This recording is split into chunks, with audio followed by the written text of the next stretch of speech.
3분기 가계부채가 발표됐는데 대출 공화국이란 표현이 빈말이 아닌 수준입니다. 무려 1,875조 원, 석 달 만에 14조 3천억 원이 늘면서 역대 최고치를 또 갈아치웠습니다. 뭐 때문에 이렇게 빚이 불어났나 들여다보니 빚내서 집 산 사람이 늘어난 걸로 보입니다. 지난 석 달간 늘어난 주택담보대출이 자그마치 17조 원이 넘습니다. 이렇게 가계부채가 심각해지면서 여러 금융기관에서 돈을 빌린 이른바 다중채무자도 453만 명까지 늘었습니다. 빚을 내 빚을 돌려막는 이 벼랑 끝 상황일 가능성이 큰 사람들입니다. 먼저 김도훈 기자입니다.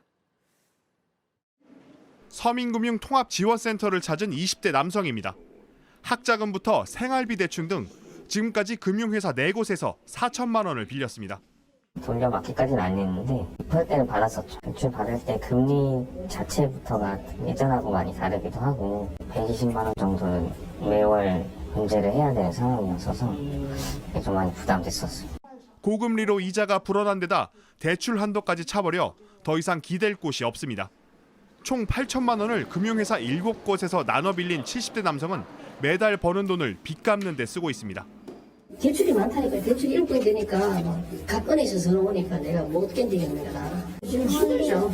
요즘 누구한테 라면도 못 먹을 판인데 지금 돈 200만 원 좀 더 그래야 상대가 다 200만 원 다 뺏기니까. 이렇게 3곳 이상에서 돈을 빌린 다중채무자는 9월 말 기준 453만 명으로 사상 최대를 기록했습니다. 이런 추세는 전체 가계대출에도 반영됐습니다. 한국은행은 대출과 카드 신용거래 등을 모두 합한 3분기 가계신용이 1,875조 원을 넘었다고 발표했습니다. 한 분기 만에 14조 원 넘게 늘어나며 역대 최대를 기록했습니다. 주택담보대출과 카드 사용이 늘어난 데다 공적자금과 카드사 대출 등도 급증한 영향입니다. 특히 계속된 고금리 상황에서 전체 가계빚 규모가 불어나다 보니 한계 상황에 내몰리는 대출자는 더 늘어날 전망입니다. JTBC 김도훈입니다. 최근 정부의 행정 전산망이 마비돼 국민들이 큰 불편을 겪었는데 저희가 취재해보니 지난 8월엔 외교부의 공식 이메일 시스템이 일주일 넘게 먹통이 된 바 있습니다. 특히나 그때는 한미일 정상이 캠프 데이비드 회담을 하기 직전이었던 만큼 회담 준비에 차질이 있었던 거 아니냐는 지적도 나옵니다. 게다가 외교부는 지금까지도 사고 원인을 밝혀내지 못하고 있습니다. 정재훈 기자가 취재했습니다. 지난 8월 재외동포청 공지입니다. 시스템 점검으로 외교부 공식 메일 사용이 불가능하다는 내용입니다. 다른 재외공관들도 일제히 비슷한 공지를 올렸습니다. 외교부 대표 메일 시스템이 먹통이 된 건 8월 9일부터 16일까지 8일간. 그전에도 하루 이틀 정도 장애가 발생하긴 했지만 일주일 넘게 중단된 건 이번 정부 들어 처음입니다. 이 때문에 외교부 이메일을 이용하는 3천여 명이 공문 등을 주고받는 데 큰 애를 먹었습니다. 외교부는 공식 계정을 통해 해외 공관 180여 곳과 해외 동포 등으로부터 하루 평균 5만 건 가까이 수신하고 만여 건 정도를 발송합니다. 특히 장애가 발생한 건 한미일 정상이 캠프 데이비드 회담을 하기 직전입니다. 하지만 외교부 측은 메일 이외 소통 방법이 있기 때문에 캠프 데이비드 회담 준비엔 차질이 없었다고 해명했습니다. 더 큰 문제는 사고가 발생한 지 석 달이 넘은 지금까지도 원인을 파악하지 못하는 겁니다. 외교부 측은 자체 결함 충격, 진동, 정전기, 습기 등 다양한 원인으로 발생한다며 장애 원인을 특정하기는 사실상 불가하다고 했습니다. JTBC 정재윤입니다. 우리 배추에 중국산 김치소를 버무린 뒤 국산 김치라고 속여 팔아온 업체가 처음으로 적발됐습니다. 중국산 김치에 대한 단속이 심해지자 김치소 관리는 비교적 허술하다는 점을 악용한 건데 단속 현장에 밀착카메라 권민재 기자가 함께했습니다. 김치를 직접 만들어 판다는 반찬 가게입니다. 이거 중국산 자체가 안 써요. 고춧가루도 마찬가지예요. 시골에서 갖다 대어다가 오는데. 그런데 원재료 표시엔 작은 글씨로 중국산 고춧가루라고 적혀 있습니다. 아예 중국산 김치를 그대로 들여다 국산으로 파는 경우도 허다합니다. 매장에서 직접 담근 파김치라고 해서 구매한 김치입니다. 그런데 중국산 김치로 의심이 되는 정황이 있어서 단속반과 함께 가보겠습니다. 메이드 인 차이나라고 적힌 봉투에 파김치가 들어있습니다. 이거 파실 때 뭘로 파셨어요? 저는 명신 안 하고 가는 여기 2만 샀어요. 이거. 누구한테 사셔야 돼요? 오히려 화를 내고 위도까지 벗어던집니다. 내가 진짜 할 수가 없는 게 다른 반찬 가게입니다. 이게 다 국산이에요? 네. 올려 좀 볼게요. 추궁하자 중국산을 팔았다고 인정합니다. 중국산이라고 적힌 영수증도 나왔습니다. 한 종류만 속인 게 아니었습니다. 사장님, 많이 가시네. 파김치만 하시는 게 아니네. 깍두기 가시네. 백김치 하셨어요. 깍두기와 백김치도 모두 중국산이었습니다.